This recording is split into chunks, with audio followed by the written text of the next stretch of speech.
desarrollado en varias, voy a poner la Filmina 1, se ha desarrollado en varias sesiones. ¿Qué hicimos en las sesiones? Para poner un preámbulo de lo que llevamos y que van a encontrar en los videos anteriores, solicito a cada uno de ustedes que vaya y los consulte.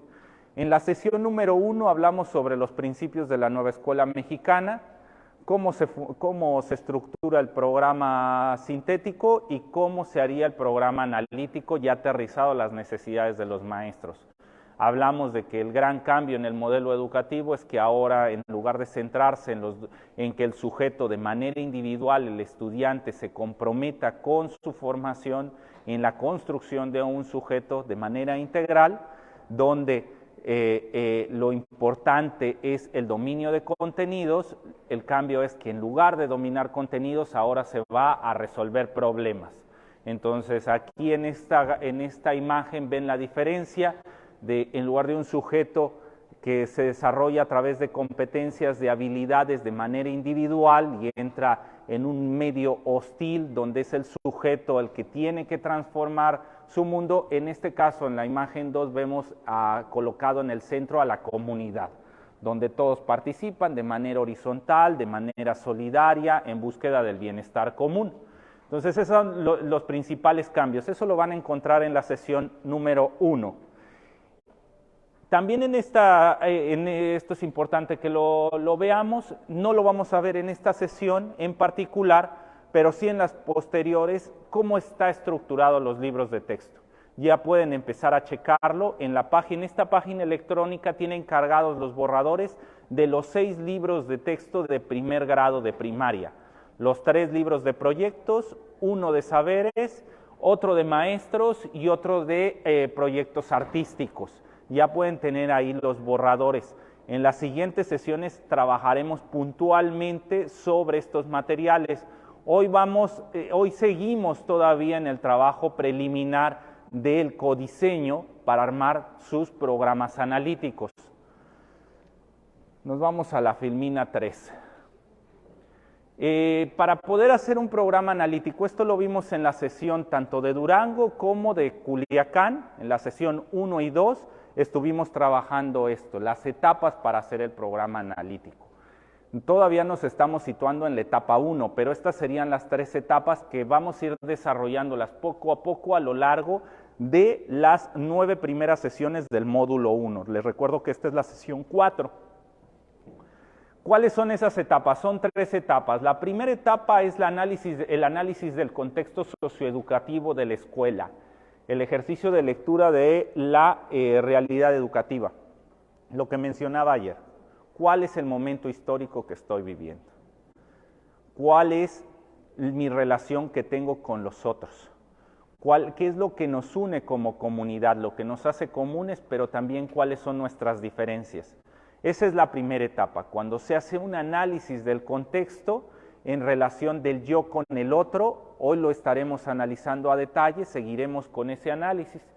Después, la segunda etapa es un plano de contextualización, un proceso de integración curricular, cuando se toma ya el programa sintético que ofrece la Secretaría de Educación Pública y después del debate, del reconocimiento de los otros, de la llegada a los acuerdos de los problemas sociales que suceden en la comunidad, entonces se aterrizan a través de los contenidos planteados en el programa sintético y de un codiseño a través de la libertad de profesional que tienen los maestros, se aterrizan esos contenidos a una realidad en el desarrollo de proyectos que transformen esa realidad. Y nos vamos a la etapa 3, que ya es una etapa final donde esto que se está aterrizando de manera teórica y práctica de lo que sucede en mi medio termina en la redacción del programa analítico. Ya es el aterrizaje de la integración específica de todo lo que se discutió en las primeras 2 etapas, ya en la integración de ese programa analítico, donde ya hay una incorporación de contenidos no contemplados en los programas sintéticos, se realiza un cronograma de actividades y se da una secuencialidad y gradualidad a los proyectos, a las actividades propuestas en esa estrategia anual. Lo vamos a ir viendo con detalle. O sea, no es momento ahorita de detenernos en cada uno de ellos porque tendremos 32 sesiones para abordarlo. Hoy estamos todavía en la etapa número 1, que es esto que hemos mencionado de el ocio contemplativo, de detenernos, que ayer Luis Miguel lo abordó con mucho detalle, la importancia de detenerse y ver hacia atrás, ver de dónde venimos y empezar en el reconocimiento de la comunidad. Estamos en esa etapa, en esa primera etapa de reconocimiento de mi comunidad. Entonces, de eso va a tratar hoy la charla. Vamos a partir de ahí. Esto lo mencioné ayer Luis Miguel y tenía toda la razón, yo lo escuchaba desde allá, la dificultad que es un pensamiento de ruptura, de romper con la tradición, romper con los flujos que hemos tenido normales es muy difícil. Y para eso debemos identificar que el lenguaje es fundamental porque es la manera en cómo nos relacionamos con el mundo. Y entender que hay varias maneras de armar ese discurso, de relacionarse con el lenguaje a través de los otros. En la sesión de Hermosillo abordamos la cuestión de la lingüística, de la translingüística, de cómo ese lenguaje se estructura. Hoy vamos a dar un paso más allá. Vamos a ver cómo puedo observar las diferencias en los discursos e identificar los discursos que son hegemónicos, monológicos, que tienen como finalidad llegar a la última instancia de verdad, asumirse como una verdad absoluta, pensarlo como un pensamiento único, frente a otro tipo de discurso abierto, solidario, democrático, comunitario, que da la oportunidad para generar una relación horizontal entre los sujetos, es decir, un discurso dialógico. Saussure decía, esto lo pueden ver en la sesión de Hermosillo a más detalle, esto todavía sigue en el resumen de lo que se vio en las sesiones anteriores. Entonces ahí pido que vayan a ese video, lo vean, ahí lo abordamos con más detalle. Para seguir con el resumen, Saussure dice que en el cuadro de la comunicación siempre tenemos estos elementos. Siempre hay un emisor, siempre hay un receptor, tenemos un código, es decir, compartimos una lengua para poder entablar una comunicación. Dirán, y podemos aquí empezar a cuestionar a Saussure y decir, bueno, y siempre hay un receptor, ¿y qué tal si estoy en un soliloquio? ¿Quién es el receptor si estoy solo? Bueno, pues el receptor eres tú, según Saussure. O sea, siempre en este cuadro de la comunicación hay alguien que emite un mensaje en un código establecido en la comunicación por los dos sujetos para que se pueda dar el cuadro, es decir, si alguno de estos elementos falta, se rompe la comunicación. Si los sujetos no comparten código, pues por más que intenten comunicarse, no van a poder hacerlo. Entonces, siempre hay un emisor, siempre tenemos un código, siempre hay un receptor, siempre hay un canal, siempre hay un contexto. Saussure dirá que el emisor, que para que se den estas comunicaciones, cada uno de estos factores, se llaman factores de la comunicación, cumple una función y dependiendo de esa función tenemos tipos de discurso diferente, alguno más emotivo, otro más referencial, etc. El punto será que en general, generalizando aquí, dirá Saussure, para que se dé la comunicación va del emisor hacia el receptor. Y para que se pueda entablar, el emisor siempre está superior, en una situación de superioridad del receptor, es decir, yo tengo más información que ustedes. Y ustedes de manera pasiva están recibiendo esa información, están entendiéndola. Y por eso entablamos la comunicación, porque hay algo que quiero decirles y ustedes hay algo que quieren entender, dirá Saussure. Por eso los dos ponen de su parte para entablar comunicación, porque si el emisor está por debajo del receptor, entonces el receptor pierde interés y dice, pues aunque estés hablando no pongo atención, porque lo que me estás diciendo no es de mi interés y se rompe la comunicación.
como ha llevado una formación así, es muy difícil ese sujeto reconocer al otro.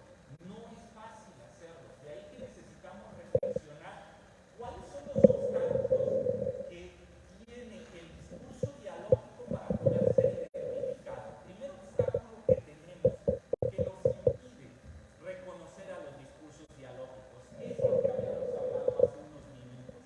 Reconocer cuando se da dentro de las dinámicas culturales un discurso donde no es el reconocimiento narcisista de un sujeto que cree tener la verdad que le expone hacia su comunidad. No, es un discurso que tiene en cuenta a los otros, que piensa en el otro y el otro piensa en él. Cuando se dan estos discursos en comunidad, ¿cómo los puedo identificar? ¿Cuáles obstáculos puedo encontrar y que necesito trabajar en ellos para que se den estas dinámicas? El primer obstáculo necesitamos tiempo para poder observar. Vivimos en unos tiempos acelerados donde no se nos da la oportunidad de ver esas marcas.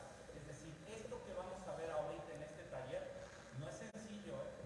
Si tú vas a hacer una lectura rápida, va a ser un ejercicio literal. Es el regreso a la disciplina, y la disciplina exige que se le pueda ofrecer tiempo de vida a los procesos de formación. Es decir, esto no es una receta mágica donde tan solo por hacer un ejercicio de 2-3 minutos el sujeto de manera inmediata tuvo una formación. No. Esto regresa a las bases de la pedagogía, donde la disciplina es fundamental y donde se tiene que invertir tiempo.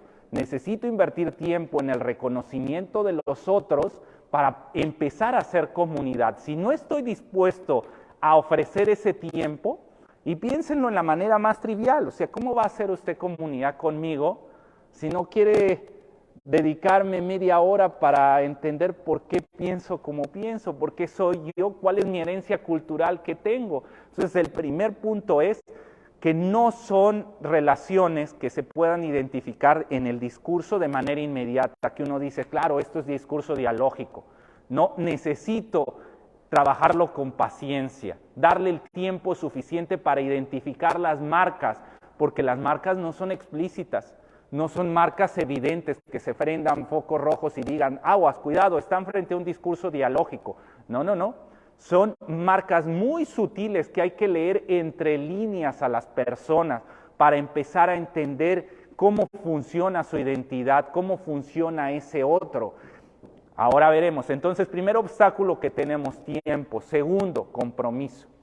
Si no se compromete uno con el otro, o sea, no se trata de tolerancia. Aquí no estamos hablando de tolerancia, ¿no? Sino estamos hablando de solidaridad. Si solamente es un compromiso de tolerancia, de que sí, me voy a dar el tiempo para entenderte, pero no vas a formar parte de mí, es decir, te voy a ver a la distancia y un poco con la precaución. Recuerden que Byung-Chul Han trabaja mucho esto del tribalismo, de que vivimos en sociedades muy tribales, donde los sujetos se vinculan a hacer comunidad para defenderse de otras comunidades, porque dicen, bueno, vamos a unirnos como pensamiento de la extrema derecha para luchar en contra de estos que están quitándonos los privilegios. No. Así tampoco vas a poder identificar discursos dialógicos, porque necesitas comprometerte con el otro. Es decir, este trabajo antropológico que se hace desde el lenguaje para identificar las identidades de los demás, no se hace con la intención de marcar fronteras entre las comunidades y decir, ya encontré la tribu a la que pertenezco y entonces empiezo el discurso monológico entre nosotros que nos identifica la verdad absoluta, el pensamiento único que intentamos imponer. No, aquí estamos hablando que este puede ser uno de los obstáculos, no tener el compromiso suficiente con los otros para no solo entender sus impulsos, sino que la voz de ellos entren en nosotros y formen parte de su discurso de manera horizontal. Ahora lo verán a detalle, lo vamos a tallerear. Tercer problema, y aquí me voy a la cuestión de Bourdieu, los herederos, del libro Los herederos, la herencia cultural. Otra de las dinámicas que pueden funcionar como obstáculo es entender que esto forma parte de tu cultura, ya sea hegemónica o subalterna, y que no me vas a entender. Es decir, yo no hablo contigo porque yo formo parte de otra tradición, soy heredero de otra tradición, soy de los sujetos privilegiados que pueden manejar el discurso y tú no. Entonces empiezan a hacer esas barreras entre hombres, mujeres, blancos, morenos, negros, entre gente de Occidente, gente de Oriente, entre el norte y el sur. Entonces sí, las dinámicas de poder y de control pueden ser un obstáculo para el reconocer el discurso dialógico. Entonces hay que poner mucha atención en ello. Y por último, el oído dialógico. Algo también fundamental, hemos perdido la cualidad, la habilidad de escuchar. Los medios de comunicación, aunque hay una relación interactiva, son relaciones silenciosas.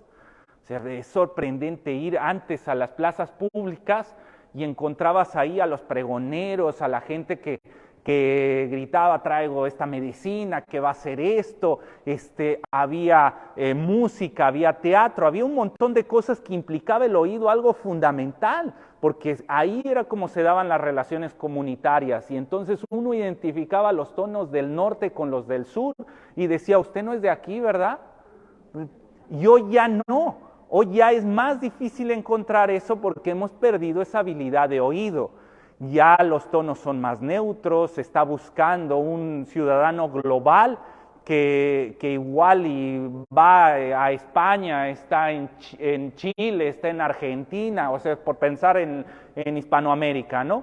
Y que forma parte de una cultura global donde no hay esas diferencias. Entonces, algo que sirve, que nos puede funcionar como un obstáculo para identificar los discursos dialógicos que nos van a servir de puente en esta pedagogía dialógica que manejaba Luis Miguel, que bien señalaba, es que se necesita un oído dialógico. Si tengo un oído monológico que solo atiende a los sujetos como yo, al pensamiento único como yo, tampoco vamos a poder identificar las diferencias. No van a haber esos vínculos. Entonces, estos 4 elementos los vamos a desarrollar en el taller. Espero. Vamos hacia allá. Vamos a empezar a tallerear. Dice Bakhtin,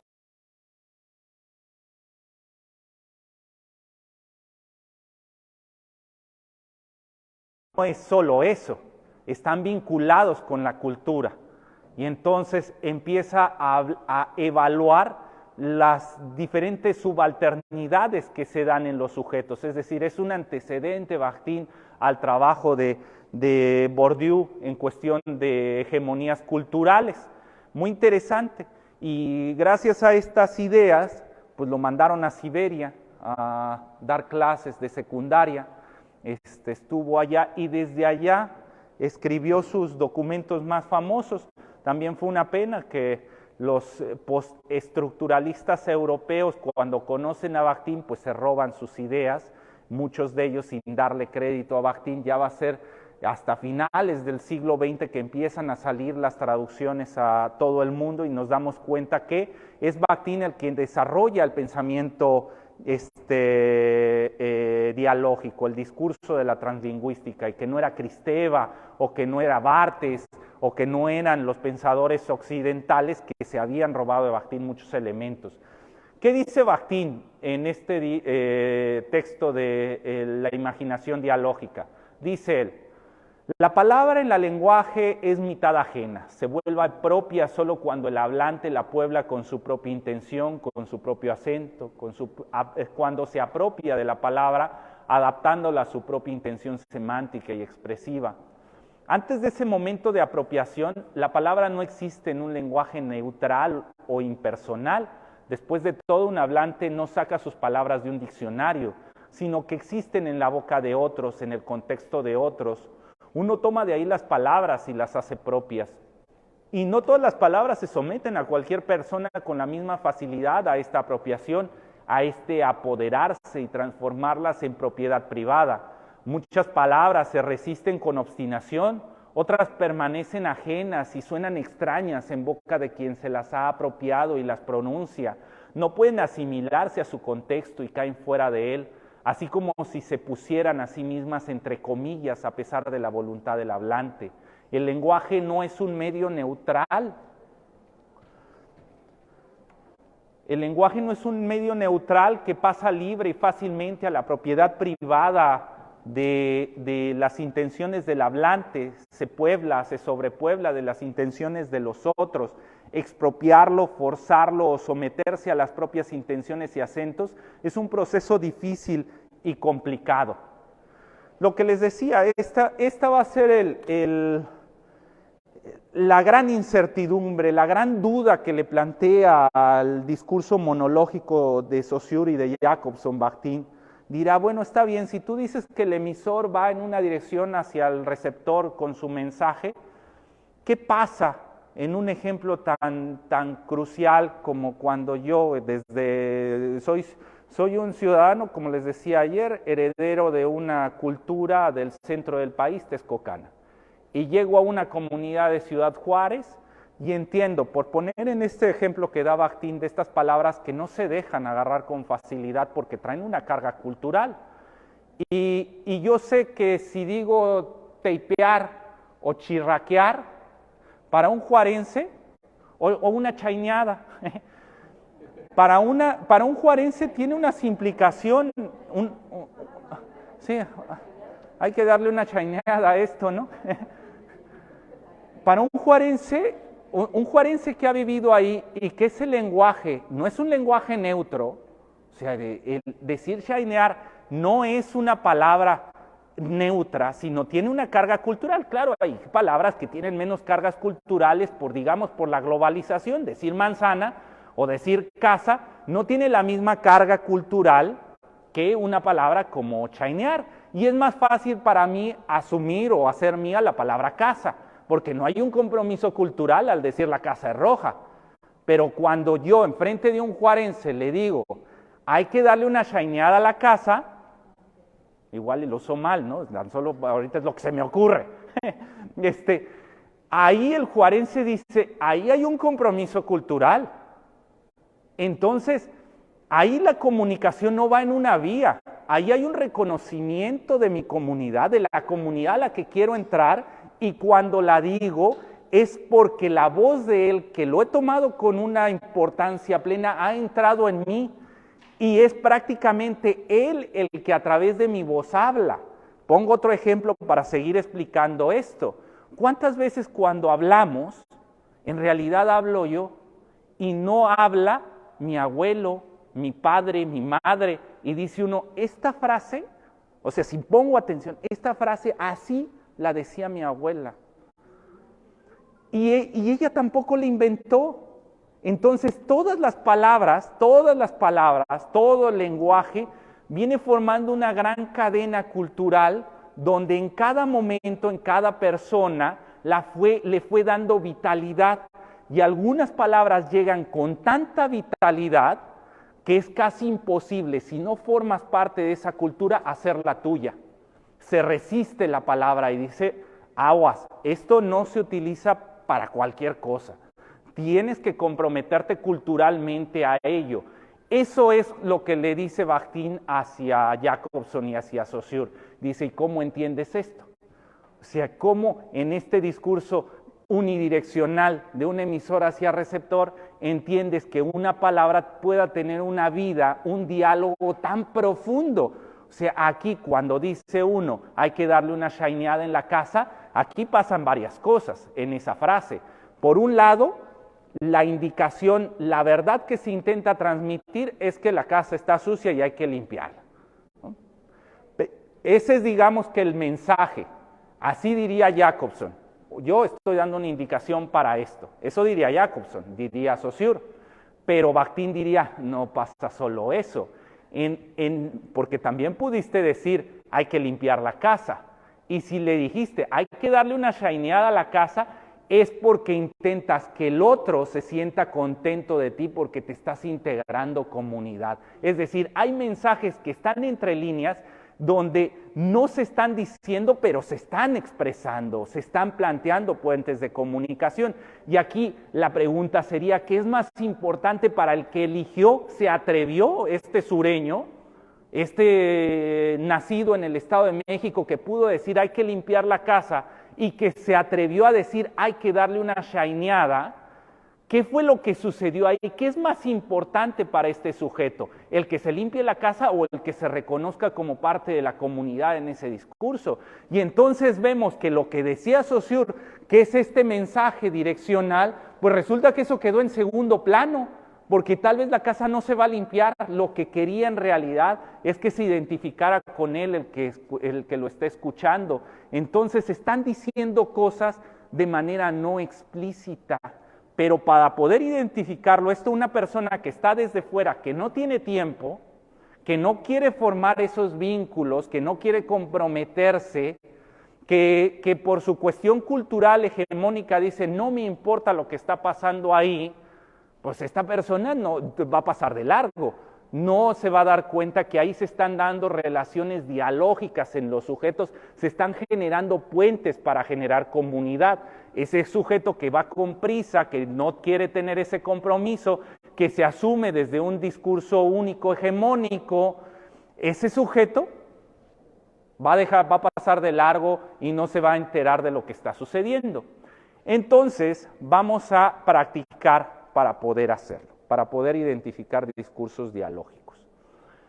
Bakhtin dirá, también esto les pido que se acerquen al video 1, al de Culiacán, ahí lo desarrollé con más detalle. Dirán que hay 3 tipos de discursos, dice Bakhtin. El discurso orientado hacia el objeto, discurso objetivado, que es el habla cotidiana, es el habla que tenemos, el más operativo que tenemos, en donde yo digo la casa es roja y solo lo único que intento decir es eso, que la casa es roja. O sea, no hay nada entre líneas, es solamente una cuestión referencial. Ese es el discurso que va directamente al objetivo, es el que plantea una verdad absoluta, es referencial completamente, dirá, eso existe, ese es un tipo de discurso. Otro tipo de discurso que es una orientación, un discurso objetivado, una orientación a la representación del yo o de la sociedad. Ese tipo de discurso empiezan a haber vínculos hacia la comunidad, de acá, y tiene que ver con modismos, con sociolectos, con la manera en que hablamos. Ya no es nada más hablar de una verdad absoluta, sino ya es también mostrar mi identidad o la identidad del grupo social al que pertenezco. Y el último, que es el que más nos interesa, el discurso dialógico, el que está orientado hacia el discurso ajeno de las personas, en donde se dan esos vínculos. Hay de diferentes tipos, uno de una sola orientación, otro que va en múltiples orientaciones y otro activo. Les pido que vayan a ese video. Hoy solamente lo vamos a identificar en la práctica. No, esto no va a ser teórico. No vamos a ver todas las posibilidades del discurso. Solo vamos a ver, ya lo vamos a aterrizar. Bien. Lo vamos a hacer a través, para poder entender los discursos dialógicos, debemos adentrarnos en el lenguaje, querer comprometernos con él. Hay que ver que esto no va a ser sencillo y necesitamos desarrollar las habilidades lectoras con profundidad para poder entablar esos puentes. Me voy a apoyar de este cuento de Juan Rulfo para identificar los discursos dialógicos. Lo voy a leer. Y vamos a empezar a tallerear. Lo único que vamos a necesitar para el taller es una hoja y ahorita vamos a trabajar en parejas. Leo, tú que vas allá arriba, Ignacio, dime si no oyes alguna señal de algo o si ves alguna luz en alguna parte. No se ve nada. Ya debemos estar cerca. Sí, pero no se oye nada. Mira bien. No se ve nada. Pobre de ti, Ignacio. La sombra larga y negra de los hombres siguió moviéndose de arriba abajo, trepándose a las piedras, disminuyendo y creciendo según avanzaba por la orilla del arroyo. Era una sola sombra tambaleante. La luna venía saliendo de la tierra como una llamarada redonda. Ya debemos estar llegando a ese pueblo, Ignacio. Tú que llevas las orejas de fuera, fíjate a ver si no oyes ladrar los perros. Acuérdate que nos dijeron que Tonaya estaba detrásito del monte y desde qué horas que hemos dejado el monte. Acuérdate, Ignacio. Sí, pero no veo rastro de nada. Me estoy cansando. Bájame. El viejo se fue reculando hasta encontrarse con el paredón y se recargó allí, sin soltar la carga de sus hombros. Aunque se le doblaban las piernas, no quería sentarse, porque después no hubiera podido levantar el cuerpo de su hijo, al que allá atrás, horas antes, le habían ayudado a echárselo a la espalda. Y así lo había traído desde entonces. ¿Cómo te sientes? Mal. Hablaba poco, cada vez menos. En ratos parecía dormir, en ratos parecía tener frío, temblaba. Sabía cuando le agarraba a su hijo el temblor por las sacudidas que le daba y porque los pies se le encajaban en los ijares como espuelas. Luego las manos del hijo, que traía trabadas en su pescuezo, le zarandeaban la cabeza como si fuera una sonaja. Él apretaba los dientes para no morderse la lengua y cuando acababa aquello le preguntaba: ¿te duele mucho? Algo, contestaba él. Primero le había dicho: apéame aquí, déjame aquí, vete tú solo. Te alcanzaré mañana cuando me ponga un poco. Se lo había dicho como 50 veces, ahora ni siquiera eso decía. Allí estaba la luna enfrente de ellos, una luna grande y colorada que les llenaba de luz los ojos y que estiraba y oscurecía más sus sombras sobre la tierra. Lo voy a leer una segunda vez porque recuerden, necesitamos tiempo. No, esto no se aprecia a la primera. Ahora van las preguntas, así que pongan atención en todos los detalles que pueda tener en cuestión en el discurso. Recuerden que es en el discurso donde vamos a encontrar las marcas del discurso dialógico. Vuelvo a repetir. Tú que vas allá arriba, Ignacio, dime si no oyes alguna señal de algo, si ves alguna luz en alguna parte. No se ve nada. Ya debemos estar cerca. Sí, pero no se oye nada. Mira bien. No se ve nada. Pobre de ti, Ignacio. La sombra larga y negra de los hombres siguió moviéndose de arriba abajo, trepándose a las piedras, disminuyendo y creciendo según avanzaba por la orilla del arroyo. Era una sola sombra, tambaleante. La luna venía saliendo de la tierra con una llamada redonda. Ya debemos estar llegando a ese pueblo, Ignacio. Tú que llevas las orejas de fuera, fíjate a ver si no oyes ladrar los perros. Acuérdate que nos dijeron que Tonaya estaba detrásito del monte. ¿Y desde qué horas que hemos dejado el monte? Acuérdate, Ignacio. Sí, pero no veo rastro de nada. Me estoy cansando. Bájame. El viejo se fue reculando hasta encontrarse con el paredón y se recargó allí, sin soltar la carga de sus hombros. Aunque se le doblaban las piernas, no quería sentarse porque después no hubiera podido levantar el cuerpo de su hijo, al que había atrás horas antes le habían ayudado a echárselo a la espalda, y así lo había traído desde entonces. ¿Cómo te sientes? Mal. Hablaba poco, cada vez menos, en ratos parecía dormir, en ratos parecía tener frío, temblaba. Sabía cuando le agarraba a su hijo el temblor por las sacudidas que le daba y porque los pies se le encajaban en los ijares como espuelas. Luego las manos del hijo que traía clavadas en su pescuezo le zarandeaban la cabeza como si fuera una sonaja. Él apretaba los dientes para no morderse la lengua y cuando acababa aquello le preguntaba: ¿te duele mucho? Algo, contestaba él. Primero le había dicho: déjame aquí, vete tú solo, te alcanzaré mañana cuando me reponga un poco. Se lo había dicho como 50 veces, ahora ni siquiera eso decía. Allí estaba la luna enfrente de ellos, una luna grande y colorada que les llenaba de luz los ojos, que giraba y oscurecía más sus sombras sobre la tierra. Bien, pues empecemos el taller. Vamos a hacer el reconocimiento del yo para mí. Recuerden que estamos en ese cuadro de la comunicación. O sea, no estoy viendo el lenguaje como si fuera un emisor hacia un receptor, sino estoy viéndolo engarzado en un fenómeno cultural, con una herencia cultural. Entonces, lo que me hace falta, porque me han enseñado la cuestión operativa, pragmática, de cuadro jacobsoniano, estructural, completamente positivista. Lo que no he aprendido es a identificar las marcas culturales que engarzan esa comunicación dentro de un fenómeno comunitario, lo que sería el reconocimiento del yo para mí, el yo para otro y el otro para mí.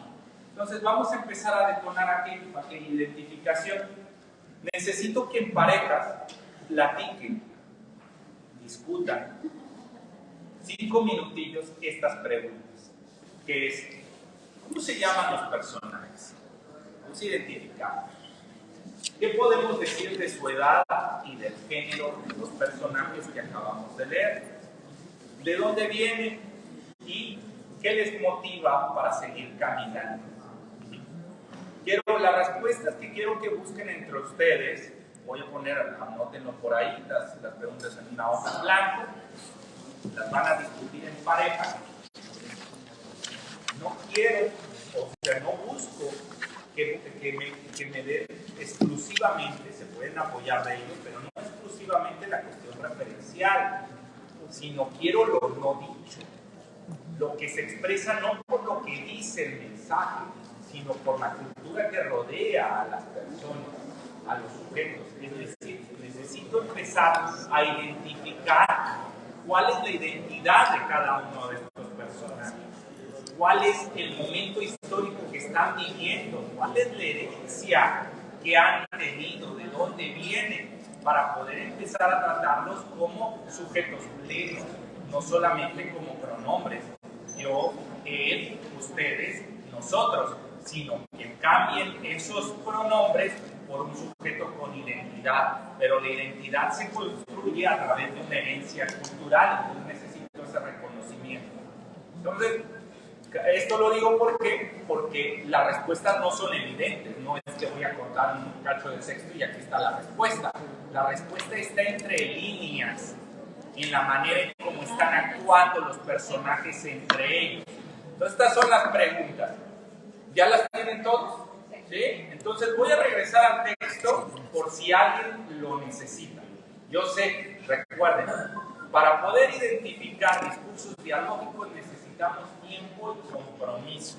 Si no estamos dispuestos a comprometernos con la lectura de las marcas de identidad de los sujetos, ya sea una lectura o de marcas visuales, marcas lingüísticas o marcas auditivas, si no estoy dispuesto no voy a poder generar una pedagogía dialógica o una identificación del discurso dialógico. Y ahora pregúntense, si no son capaces de distinguirlo, pues menos de hacerlo. O sea, el primer paso es, primero lo distingo y después empiezo la mímesis, empiezo el proceso de imitación. Entonces, estas van a ser las primeras preguntas. Regreso para que lo vean, 5 minutos y empezamos a debatir. Mucho más, yo esperaba unas lecturas todavía más sutiles, es decir, pues no sé, es un padre que lleva cargando a un hijo, que es Ignacio, ¿sí? Pero están buenísimas y ahorita voy a regresar a las lecturas que están haciendo. Compañero, iba a decir usted algo.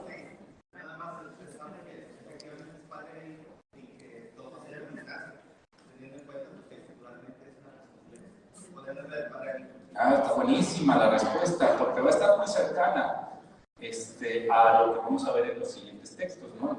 Continuar con la narración. Pero bueno, identifican a dos personas, uno que no saben el nombre, que le vamos a poner a este momento el padre, y con todo el contexto cultural dicen es probable que este padre se llame igual Ignacio, que como su hijo, porque está bien, perfecto, me gusta la respuesta. ¿Qué podemos decir de su edad y del género de las personas? Sí, allá, compañero. Es un hombre, siguiendo con lo que decía el compañero, son los dos Ignacios, el padre e hijo. El padre lo lleva en los hombros, entonces pienso yo, no puedes ir cargando un chamaco de 15 años, entonces es un niño aproximadamente entre los 5 y los 8, y por tal motivo Ignacio Senior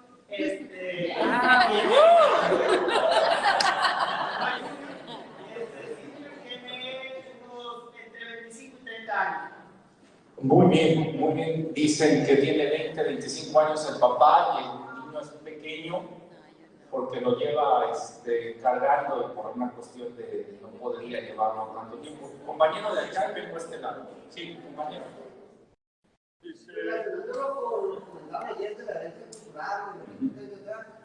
Yo lo relacioné como, yo soy papá, tengo un niño chiquito. Yo lo relacioné como con eso. Entonces, yo creo que es el papá. Muy bien, entonces, pero hablándome un poquito más de eso, la edad, porque es importante. Estás pensando, este papá es un papá maduro, es un papá joven, este niño es un niño, es un infante, es un joven, es una persona madura, es un adulto, es un mayor de edad. ¿Quién? Una persona madura y el otro es un joven. Sí, de una vez que está ahí la compañera, ya vengo de este lado. Bueno, yo diría que es dependiendo de la persona que esté leyendo. Muchas veces nos transportamos a las vivencias propias, entonces, definitivamente quien esté leyendo es una interpretación de esa realidad que va a ser. Sin duda. Sin duda, sin duda. Mi edad es de 30, el papá va a tener 30, y mi hijo tiene 5, el niño va a tener 5, entonces siempre nos vamos a enfocar a nuestra realidad, a nuestro contexto. Claro, y eso es fundamental lo que está diciendo la compañera, porque en la manera en que empiezo a cuestionar los discursos de los otros, también estoy haciendo una reflexión de mi propio discurso, de mi situación de vida. Entonces es importante eso que me marca, porque esto no solo va de una línea, sino como dice Martín, es una cuestión de diálogo, dialógica, de ida y vuelta. Entonces, bien, me gusta la respuesta. Vengo de este lado. Edad y género, ¿qué piensan? Pues viendo de la edad, como dijiste que ahorita nosotros creemos que no va a ser un niño muy pequeño, ¿verdad? Porque vamos a dejar un niño chico en medio como del camino, de la nada, sin haber todavía luz, ¿no? Pues siguiendo en ese orden, hablando de lo cultural, sabemos que es una gente de pueblo, por el número igual, porque nos guiamos a qué hora sale el sol, que si alguien pasa el perro ladra, ¿no? Cuando en una ciudad pues difícilmente se distinguen esos sonidos, son parte de las crianzas que uno trae de un pueblo, que te guías por la luz del sol, que si está en medio son las 12, pero sí creemos que puede ser una joven más grande por la existencia que hay. Me encanta la respuesta porque ya estoy involucrando cuestiones culturales. Lo voy a repetir, lo estoy repitiendo porque el micrófono y por las cuestiones que está... bueno, pero es ¿verdad? Que graba, ya no es un toque. Porque están escuchándonos, ¿no? Y algunos no alcanzan a escuchar en la grabación. Dice la compañera que por los modismos que tienen los sociolectos, las referencias que da, debe de ser el sujeto maduro, que va cargando, debe ser una persona que forma parte de un ambiente rural, que hace referencia a escuchar ladrar los perros, a la luna, y la persona que va arriba, que va cargando, debe ser también una persona ya, un joven con cierta formación, porque no le dice, sí, llévame cargando, sino llega un poco de conciencia de decir, no te apures, yo puedo solo. Es decir, ya es un sujeto que está a punto de madurar o ha madurado, que cree que puede enfrentar la vida solo. Y el padre que va cargándolo en ese juego de protección decide seguir su camino y decide, sí, yo puedo cargar contigo. Sí, compañero. Porque dice que no va a poder subirlo, porque le ayudaron a subirlo de atrás. Entonces eso significa que desde el puesto que ya es una persona, por lo menos de 20 años en adelante, porque más chico hubiera podido ir más fácil levantar. Bueno, y eso me encanta, hace referencia al compañero, de que esta situación, ese momento histórico que están viviendo, no es casual, es el resultado de una herencia histórica que nos ha llegado a ese punto, en donde, dice el compañero en el análisis, tanto en un plano textual, alguien le ayudó en el pueblo anterior a cargarse su hijo en su espalda y empezar esta travesía, esta aventura, pero también en un plano ya de ideológico, en un plano de interpretación, dice que son algo que lleva cargando al menos 20 años el padre a su hijo. Pero no lo causa el cuerpo. El chico puede ser una adquirida, no puede hacer. Ahora iremos hacia allá. Vamos de este lado. Compañero, iba a decir algo. Las preguntas que le hacían, bueno, por la insistencia de ya nos escuchamos con los perros, ya pero llegamos y rápido me recuerdas a que los niños de ya pero llegamos, falta mucho. Al principio a mí me dio la impresión de que era un niño, pero por la madurez y la conciencia, ya que me recuperé y te alcanzo. Pero se siente un llanto, un tono como de resignación y de a ver qué pasa. Muy bien, muy bien. Compañera. También hablando de la misma edad, como él empieza, cuando comúnmente cargamos a alguien grande, nos abraza con los pies y los talones se pueden enterrar en las costillas, ¿no? Y habla con otro lenguaje esa parte de cómo se están enterrando en sus costillas. Muy bien. Espalda, ¿no?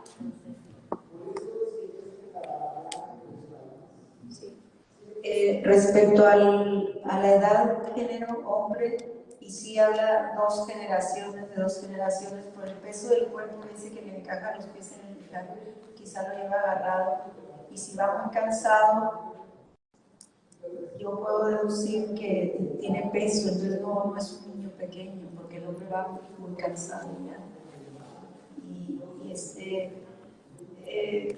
Sí, obviamente habla de un lenguaje usado en el medio rural, que habla de hijar, de apear, que son palabras que se utilizan normalmente ahí.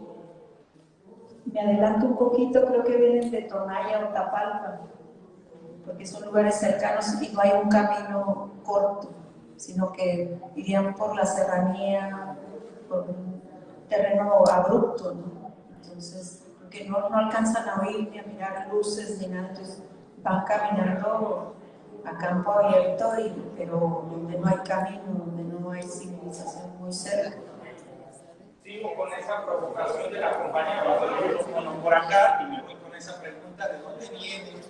¿Hacia dónde van y por qué van en ese camino? O sea, ¿por qué no van en auto? ¿Por qué no van de otra manera? Sí. Gracias, María. Bueno, nosotros creemos que ¿qué nos motiva a seguir? Bueno, creemos que el niño tiene una enfermedad o por algo lo lleva cargando el viejo que creemos que es el papá y nació el hijo. Sí creemos que podría ser, si es un medio rural, quizás es una persona indígena, es lo que pensamos.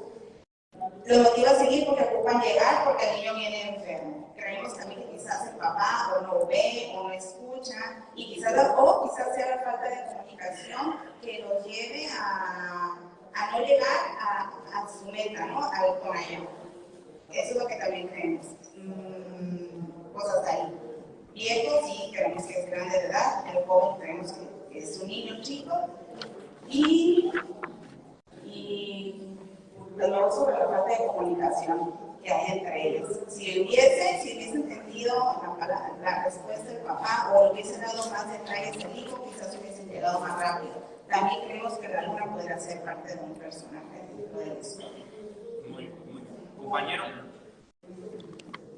Bueno, aquí nosotros, así que filosofando y viendo en el tiempo que está escrito este poema o esta narración, es un hombre anciano que tiene toda una vida de carga, que va avanzando hacia su muerte. Es lo que a lo que no ha podido llegar. La luna es como la luz hacia dónde quiere llegar, hacia dónde va él. Ya no se anima a sentarse porque cree que todavía le falta cumplir con algo.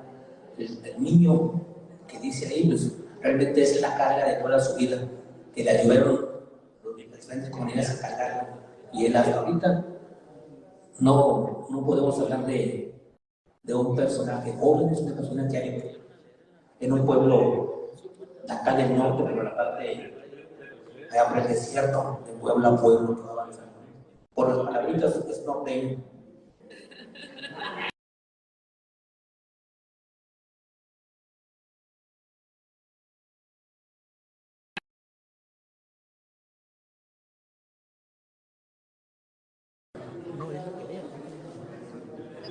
Gracias. ¿Qué los motiva a seguir? Para mí creo que el padre era más como un compromiso moral que él sentía. Para mí era que en realidad ni siquiera era salvar a su hijo, sino como saldar una cuenta que él tenía con su esposa ya fallecida, que hasta último momento estuvo añorando el regreso de su hijo, y él fue a buscarlo, e incluso me da la idea de que probablemente el hijo ya estaba muerto cuando él se muere, o se murió en el camino, pero él hablaba y el no trasladar los cerros era como decía, ya estoy cerca como de cumplir con lo que a lo mejor no hice cuando tenía que haberlo hecho, y es como tal vez cumplir la última voluntad de la esposa, algo así me da la idea, pero en realidad no era tanto el hijo, sino él estar en paz con su conciencia, el padre. Ya nos estamos avanzando a la siguiente parte de la lectura, pero vamos bien. Ya vamos viendo que son identidades diferentes, que son sujetos diferentes, cada uno tiene sus marcas. Gracias. Entonces, bien, última. Sí, yo veo que yo soy muy trágico en lo que leo. Yo me imagino que ha de ser él, que andaban en la sierra trabajando y que allá en la sierra le pasó un accidente a su hijo. Su hijo obviamente es mayor y no podía dejarlo allá en la sierra, tanto así que dice que hubo gente que se lo echó a su espalda. Tenían que regresar a Tonaya, son de Tonaya, para pues darle las cristianas sepulturas, si no lo podía dejar porque es su hijo. Ese es mi... Y me imagino, con la lectura que está haciendo compañero, no tiene los recursos suficientes ese padre como para darse otro medio de acercar a su hijo o traer un doctor. Entonces, la única oportunidad que tienen para llegar a ese espacio es a través de la fuerza de él. O sea, de voluntad. Y él mismo se va a crear su autoestima, hablando él mismo como si estuviera hablando con su hijo. Muy bien. Muy bien, ya tenemos muchos elementos, vamos a seguir con el análisis. Voy a poner otro fragmento de la lectura y vamos a contestar las siguientes preguntas. Dice el texto: no veo ya por dónde voy, decía él, pero nadie le contestaba. El otro iba allá arriba, todo iluminado por la luna, con su cara descolorida, sin sangre, reflejando una luz opaca y él acá abajo. ¿Me oíste, Ignacio? Te digo que no veo bien. Y el otro se quedaba callado. Seguía caminando a tropezones, encogía el cuerpo y luego se enderezaba para volver a tropezar de nuevo. Esto no es ningún camino. Nos dijeron que detrás del cerro estaba Tonaya. Hemos pasado el cerro y Tonaya no se ve ni se oye ningún ruido que nos diga que está cerca. ¿Por qué no quieres decirme qué ves? Tú que vas allá arriba, Ignacio. Bájame, padre. ¿Te sientes mal? Sí. Te llevaré a Tonaya como de lugar. Allí encontraré quien te cuide. Dicen que allá hay un doctor. Yo te llevaré con él. Te he traído cargando desde hace horas y no te dejaré tirado aquí para que acaben contigo quienes sean. Se tambaleó un poco, dio 2 o 3 pasos de lado y volvió a enderezarse. Te llevaré a Tonaya. Bájame. Su voz se hizo querida, apenas murmuraba. Quiero acostarme un rato. Duérmete allá arriba. Al cabo te llevo bien agarrado. La luna iba subiendo, casi azul sobre un cielo claro. La cara del viejo, mojada en sudor, se llenó de luz. Escondió los ojos para no mirar de frente, ya que no podía agachar la cabeza agarrotada entre las manos de su hijo. Todo esto que hago, no lo hago por usted, lo hago por su difunta madre. Porque usted fue su hijo, por eso lo hago. Ella me reconvendría si yo hubiera dejado tirado allí, donde lo encontré, y no lo hubiera recogido para llevarlo a que lo curen como estoy haciéndolo. Es ella la que me da ánimos, no usted. Comenzando porque usted no le debo más que puras dificultades, puras mortificaciones, puras vergüenzas. Lo vuelvo a leer. Dice: no veo ya por dónde voy. decía él, pero nadie le contestaba. El otro iba allá arriba, todo iluminado por la luna, con su cara descolorida, sin sangre, reflejando una luz opaca, y él acá abajo. ¿Me oíste, Ignacio? Te digo que no veo bien. Y el otro se quedaba callado. Siguió caminando a tropezones, se encogía el cuerpo y luego se enderezaba para volver a tropezar de nuevo. Esto no es ningún camino. Nos dijeron que detrás del cerro estaba Tonaya. Ya hemos pasado el cerro y Tonaya no se ve ni se oye ningún ruido que nos diga que está cerca. ¿Por qué no quieres decirme qué ves? Tú que vas allá arriba, Ignacio. Bájame, padre. ¿Te sientes mal? Sí. Te llevaré a Tonaya como dé lugar. Allí encontraré quien te cuide. Dicen que allí hay un doctor. Yo te llevaré con él. Te he traído cargando desde hace horas y no te dejaré aquí tirado para que acaben contigo quienes sean. Se tambaleó un poco, dio 2 o 3 pasos de lado y volvió a enderezarse. Te llevaré a Tonaya. Bájame. Su voz se hizo quedita, apenas murmuraba. Quiero acostarme un rato. Duérmete allá arriba. Al cabo te llevo bien agarrado. La luna iba subiendo, casi azul sobre un cielo claro. La cara del viejo, mojada en sudor, se llenó de luz. Escondió los ojos para no mirar de frente, ya que no podía agachar la cabeza agarrotada entre las manos de su hijo. Todo esto que hago no lo hago por usted, lo hago por su difunta madre, porque usted fue su hijo, por eso lo hago. Ella me reconvendría si yo lo hubiera dejado allí tirado, donde lo encontré, y no lo hubiera recogido para llevarlo a que lo cure como estoy haciéndolo. Es ella la que me da ánimo, no usted. Comenzando porque a usted no le debo más que puras dificultades, puras mortificaciones, puras vergüenzas. Ahora vamos a contestar las siguientes preguntas, igual la misma dinámica en pareja, con el mismo compañero. Primera pregunta: ¿por qué Ignacio va herido y en silencio? Y segunda pregunta: ¿por qué el padre de Ignacio en unas ocasiones le habla de tú y en otras le habla de usted? Entonces, esas 2 preguntas vamos a contestar. ¿Ya las tenemos? ¿Por qué Ignacio va herido y en silencio? ¿Por qué no habla?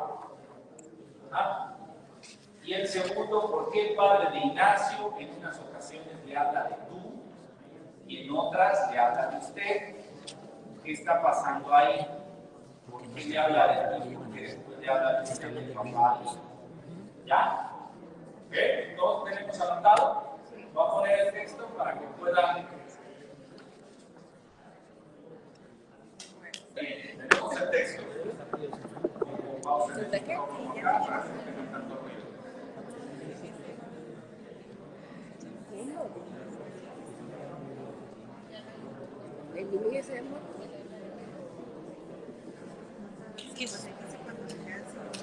¿Qué significa? Porque le decía, ¿por qué no dices nada? Convendría. Dice, todo esto que hago, no lo hago. Lo hago porque no soy tu madre. O sea, él en su conciencia, tiene un deber de hacer.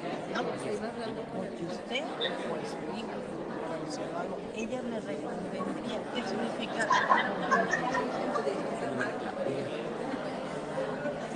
Sí, yo me hubiese dejado tirar el cuchillo. Eso, donde lo encontré y no lo hubiera recogido para llevarlo aquí, como estoy haciendo. Es ella la que me da ánimos, no usted. Comenzando porque usted no le debe más que puras dificultades, puras modificaciones, porque no quiere los esposos.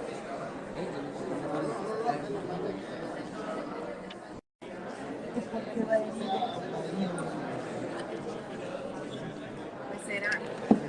Se portaba mal. Sí. ¿No? O sea, claro, algo.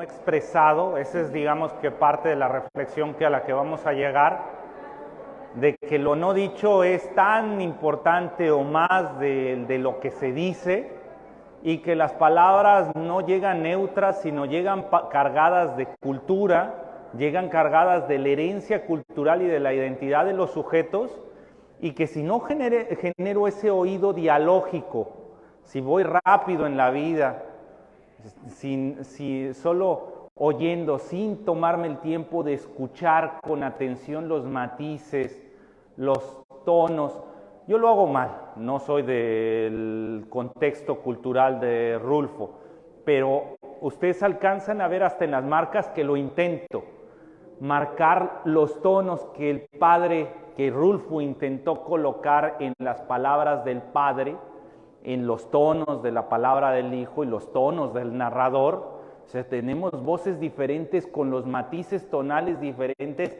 y cada una de esas inflexiones, cuando termina la frase, inicia la otra, está cargada de contenido. O sea, se están diciendo un montón de cosas. O sea, hay lenguajes, hay discursos con menos referencialidad, sin duda. Cuando uno le dice a la mamá o al hijo o al compañero, oye, cómprate un refresco, tal vez no está tan cargado de tanta cultura, pero cuando estamos en momentos así, en momentos que se coloca el sujeto en una crisis, está en el filo, allá cuando le digo cómprate un refresco, no pasa nada si me trae una coca o se trae una manzana, no está la vida en juego. Pero entre más el sujeto se enfrenta a una situación de crisis, es cuando la herencia cultural es la que sostiene su discurso. O sea, ya no va solo, ya va acompañado de todo lo que trae atrás, de todo lo que los hechos que lo llevaron al momento histórico que está viviendo. Y eso también implica varias cosas, de que si el sujeto traiciona esa herencia, es decir, llega a ese momento crucial sin carga de herencia cultural, entonces está despojado, está solo frente al mundo, frente a ese momento histórico, frente a ese evento crucial, y entonces pues irá desarmado a esa lucha. Y otro, si el que esté enfrente no es capaz de reconocer esa herencia cultural del sujeto y no es capaz de reconocer que en esos tonos esté en una situación en límite, nunca vamos a generar vínculos solidarios con él, porque yo pensaré que, o sea, si pasa este hombre, imaginemos en esta lectura, pasa y me pregunta, oiga, ¿está Tonaya para allá? Diré, pues sí, sígale. Claro, todo esto me pasa de largo, no genero vínculos con él, no sé en realidad, no tuve la paciencia para ver el compromiso, para escuchar las implicaciones que está teniendo de vida el sujeto en este momento límite que le está tocando vivir, y entonces pues no lo apoyo, no genero vínculos solidarios con él, no hay comunidad. Entonces la importancia que tiene el oído, lo platicaba hace un momento con Isabel, digo, sí, sin duda como proceso pedagógico podemos teorizar, y puede decir el plan de estudios, hay que formar un sujeto solidario, sí, pero vuelvo al evento inicial de la charla, sí, ¿y eso cómo se hace? O sea, sí, suena muy bien, y algunos podrían decir hasta romántico, pero ¿eso cómo se hace?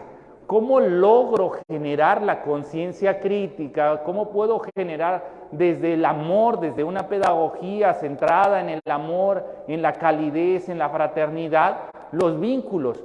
Pues necesito poner atención a esas marcas, y para eso, sin duda, la visión es fundamental, pero lo curioso del ser humano es que entiende el mundo a través del lenguaje. Y si no solamente el ojo, sino el oído no está afinado para escuchar esas crisis sociales, vamos por mal camino, no vamos a lograr llegar a la meta que hemos pensado. Abro la discusión. ¿Por qué el padre de Ignacio mezcla en un mismo discurso los pronombres con los que le habla a su hijo? ¿Por qué está mezclándolos? Sí, compañera, allá, ¿quién tiene el micrófono? Allá la compañera de fondo, y nos vamos pasando así el micrófono para acá y se va para allá. Pues porque acabo de comentar, ¿no? Hay una herencia cultural y se hace bastante referencia al momento en que él está hablando de usted, está haciendo referencia a la herencia que le está dando su papá. diferencia que está Noé. Y al referirse, cuando se refiere al tú, te está hablando del individuo del que se está despojando. O sea, del hijo que está diciendo, ya te las arreglas como tú puedas. Intento entenderle, compañera. Eso quiere decir que Saussure se equivoca. O sea, estoy pensando con lo que usted está diciendo, de que el emisor no solo le está hablando al receptor y le está diciendo algo, sino al mismo tiempo le está hablando a la madre, y le está hablando al hijo, y le está hablando a la sociedad, y le está hablando, se está hablando hasta él mismo. Se está hablando al hijo del pasado, al hijo del presente, al hijo del futuro que podría ser si hubiera hecho caso. Está hablándole también a la madre del pasado, a la madre que pudo haber existido si no hubiera muerto en el segundo parto. Está hablándole a su comunidad. O sea, es decir, en este diálogo, estoy pensando, no estoy metiéndole palabras en la boca, que aquí pareciera que hay una orquesta de voces y de sujetos, y cada quien con identidades diferentes, donde cuando habla el emisor, no le está hablando solamente a una persona, sino le está hablando a un montón de personas. Qué curioso. ¿Quién sigue? Allá, compañero.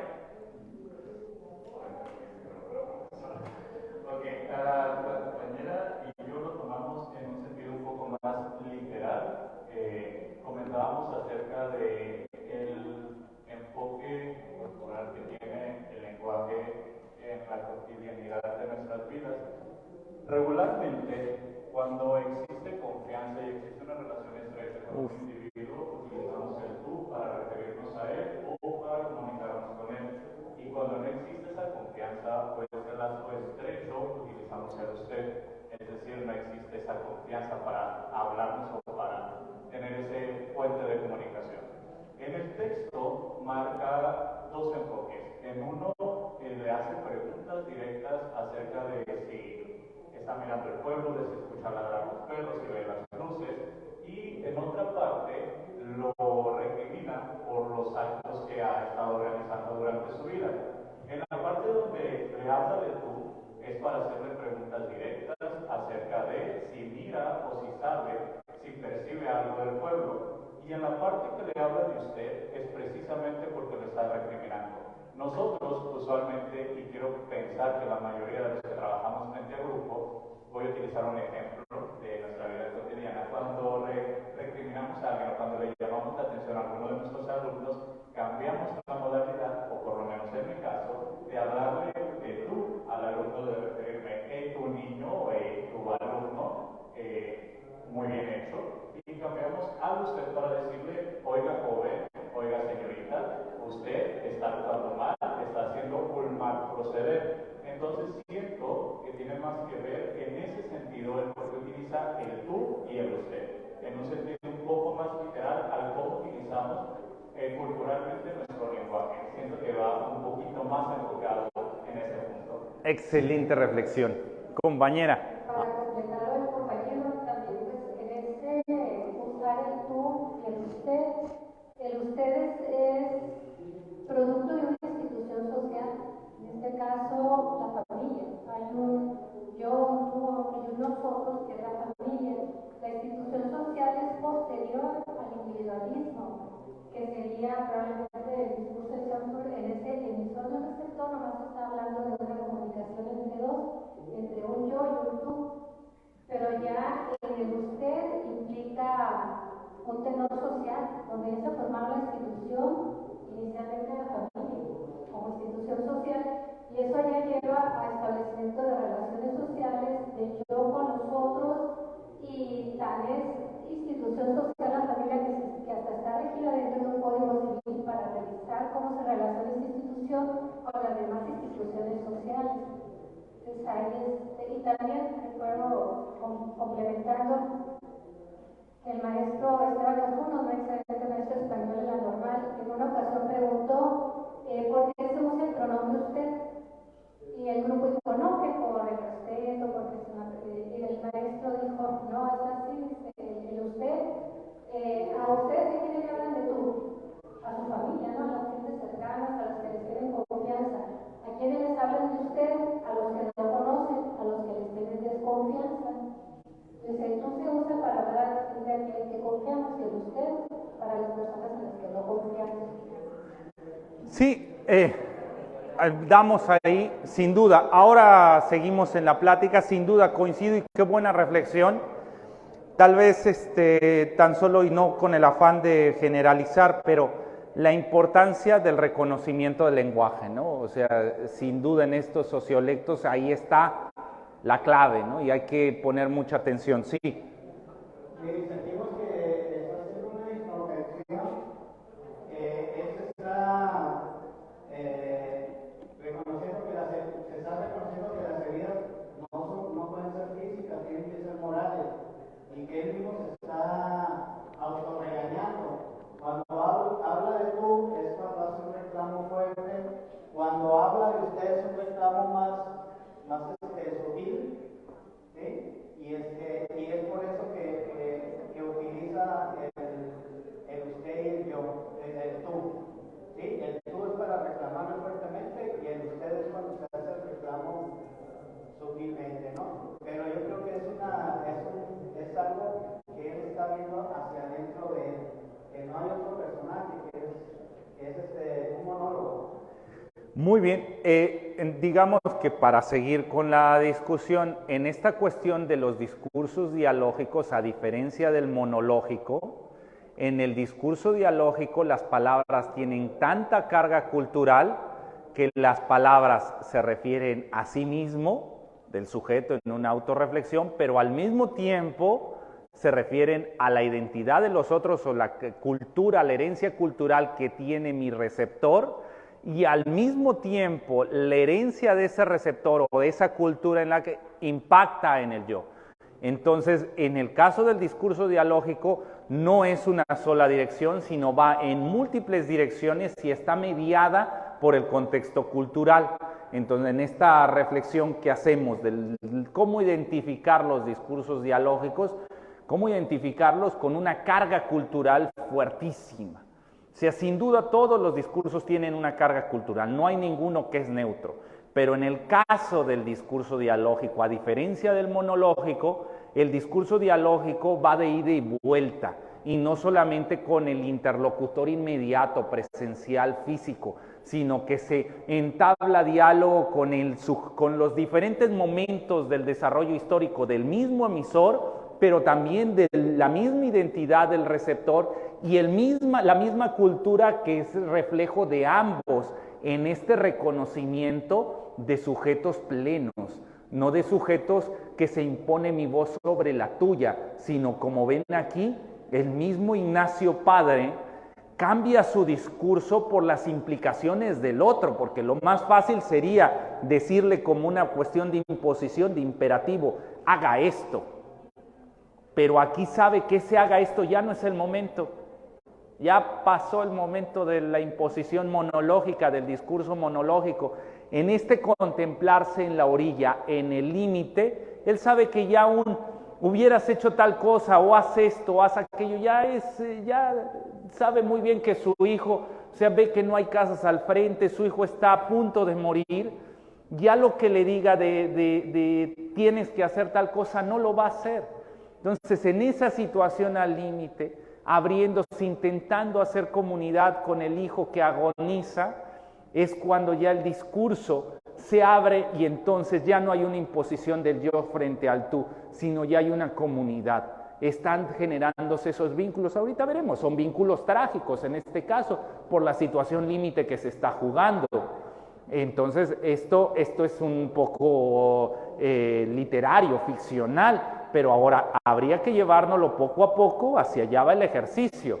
No, esta no es clase de literatura, o sea, uno viene de la formación literaria y la formación retórica, pero ahora esto es para llevar cómo se da el discurso dialógico y cómo puede ayudar el reconocimiento del discurso dialógico, que ahorita estamos solo en el reconocimiento. Ya en las siguientes sesiones iremos abordando, bueno, ya lo reconozco, pero ahora ¿cómo puedo armarlo y cómo puedo vincularlo a mi planeación, a mi praxis educativa tal? Eso será parte de otras sesiones. Ahorita la meta de esta sesión solo es una, que es la identificación. Poder identificarlo y decir, ya entiendo cómo se dan los juegos de voces en unos sujetos. Como la voz, cuando alguien enuncia, aunque sea una cosa tan trivial como, oye, cómprame una coca, va cargada de una cultura, va mediada por la cultura como fenómeno cultural, con una herencia cultural del emisor. Pero hay momentos en los discursos dialógicos donde esa carga cultural es fuertísima y se dan unas relaciones de ida y vuelta que solo se pueden entender si tengo el compromiso, el tiempo para desarrollar un oído dialógico y ver cómo se dan estas relaciones de ida y vuelta. Sí, compañera. Bueno, sí, en ese sentido, a mí me pareció tal vez que habla de usted cuando su discurso va cargado de decisiones emocionales, cuando hay reproche, coraje, y cuando es algo más anecdótico, es cuando emplea el tú. Y ahí yo tenía una duda que me estaba disipando, ¿no? Pero para poder establecer un discurso dialógico en lo que es nuestra escuela o ya lo que es el trabajo diario, es necesario emplearse a un nivel de profundidad fuerte de contexto.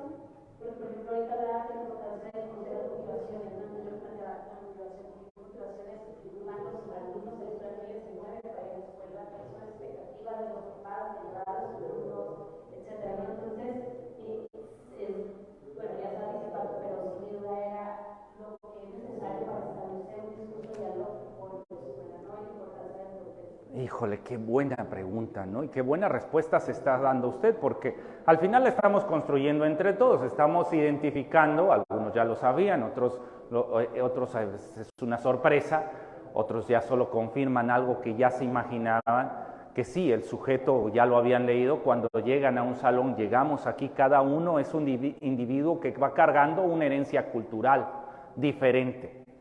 Y que los contextos, cuando hablamos de contextos, hablamos de herencias culturales. O sea, no nos referimos que el contexto es, pues simplemente que en mi barrio hay Oxxos o hay un Walmart o que hay...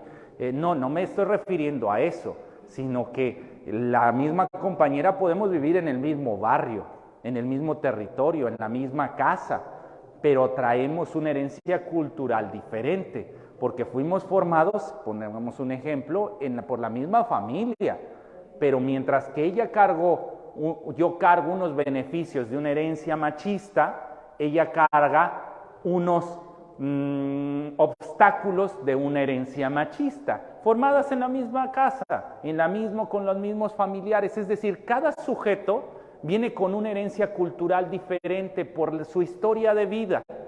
Esa historia de vida, esa herencia cultural es fundamental para hacer las relaciones comunitarias, porque no hay una herencia cultural que deba someter a las otras para formar parte de esa comunidad, sino debe de haber un vínculo.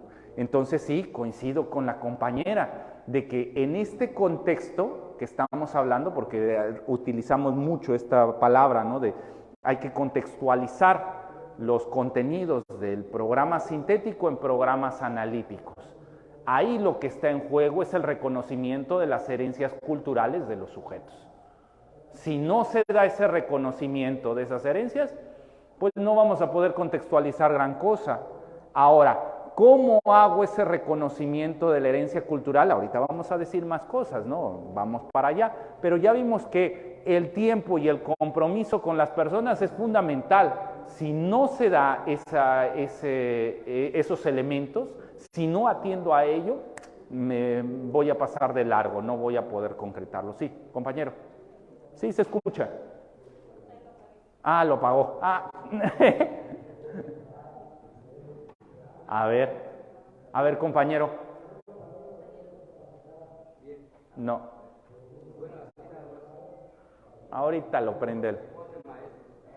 Sí, con voz de maestro, exacto. La reflexión que nos lleva el texto es como que ahora Ignacio, padre, pues ya se quedó solo, ¿no? Y solo está haciendo una reconstrucción de todo lo que pasó en su vida con el hijo, bueno, malo, como haya sido. Pero también a la vez está hablando, o sea, más bien hablando a otras personas, a la madre y a todo lo que hace el hijo. Es como decir, el Estado empieza a reconocer lo que es la cultura desde varios años. Sí, en caso de los indígenas, pues se ha quedado la deuda pequeña después de la independencia. De la revolución, no, y así se viene sumando en todo lo que es la etapa de la vida hasta hoy en día que se empieza a reconocer. Pero ¿qué hace falta? Hace falta la aceptación, y no solo del Estado. El Estado ya reconoció, nos hace falta la aceptación de nosotros, de entendernos, de comunicarnos, de buscar nuestra identidad cultural, que es lo que dice Ignacio, que está hablando de cada quien tiene su identidad y cada quien la está cargando. Si yo nací en Oaxaca, llegué a Baja California hace 40 años, pero no dejo mi calacito de la cultura. Ahí traigo la lengua, traigo todo. Se van a Estados Unidos, ahí llevan su hierba santa, ahí llevan su día de muertos, ahí llevan la Virgen de Guadalupe. Es parte de la cultura. Entonces, esa parte es la que se tiene que, pues, acudir en el magisterio, ¿sí? No es ya la ley ya está, ¿sí? Pero eso es lo primordial. Y ese taller me está sirviendo bastante, porque a mí me ubica cada día, cada momento más, en lo que yo ya venía trabajando, lo que son los parámetros culturales de la educación indígena, que ahora se integran en el 2013 en el plan y programas, y ahora en la nueva escuela mexicana entran los 5 fascículos que estarían preescolar por proyectos. Gracias. No, gracias a usted.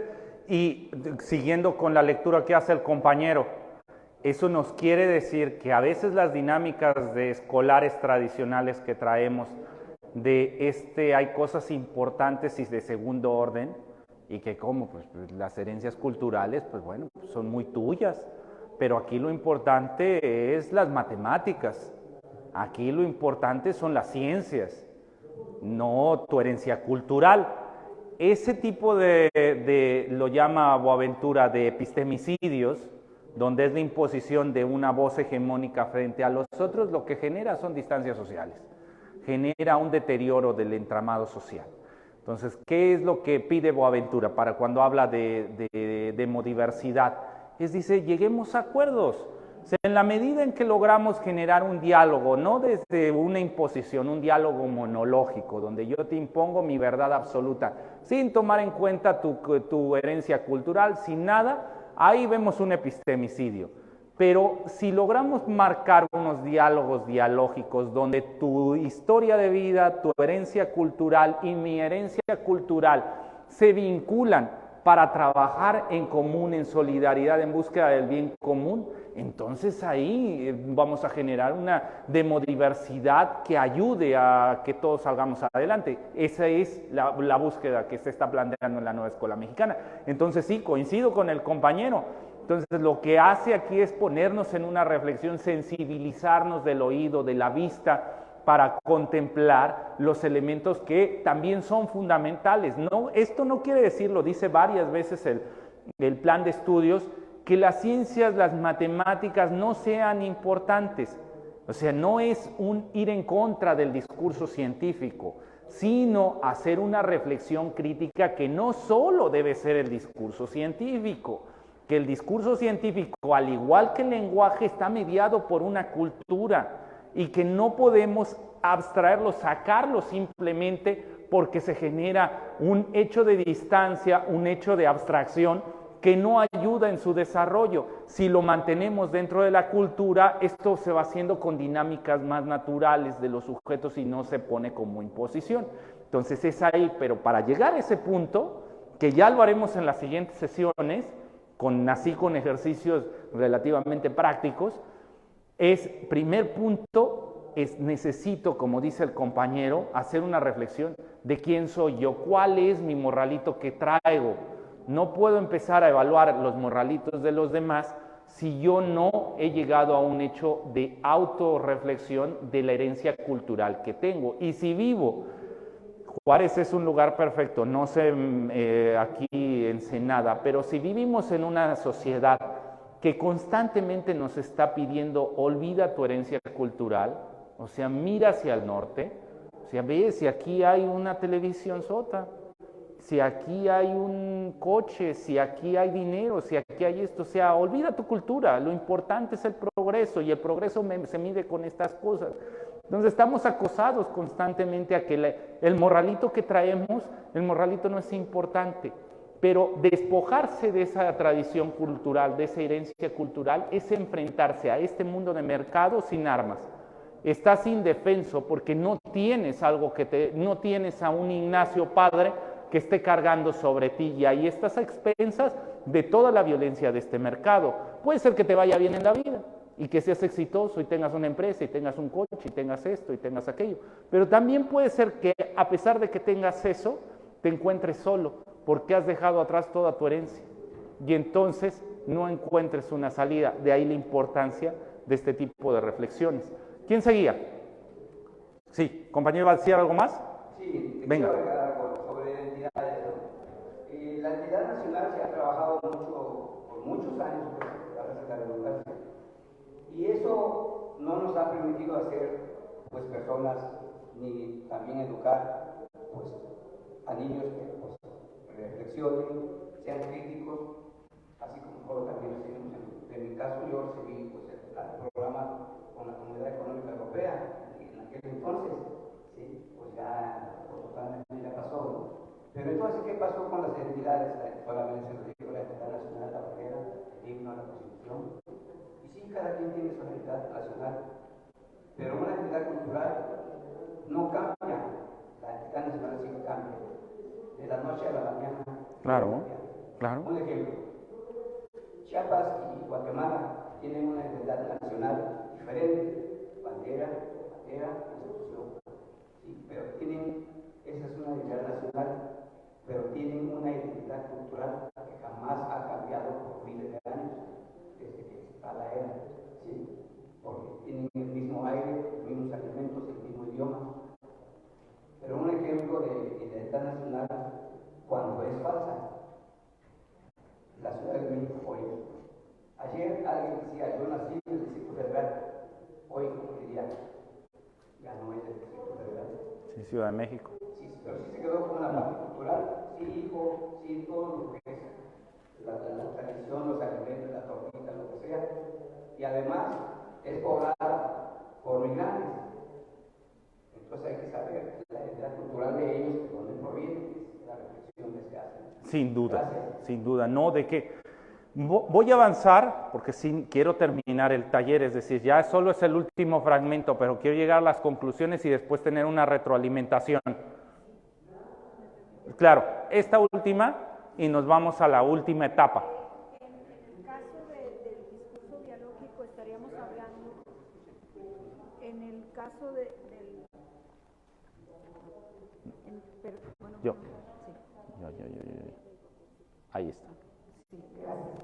En el caso del discurso dialógico, en algún punto entraría el concepto de sincretismo en el caso de la frontera, o sería algo de lo que nos estaríamos un poco alejados. No, Construyen pues diferentes formas de vivir una cultura.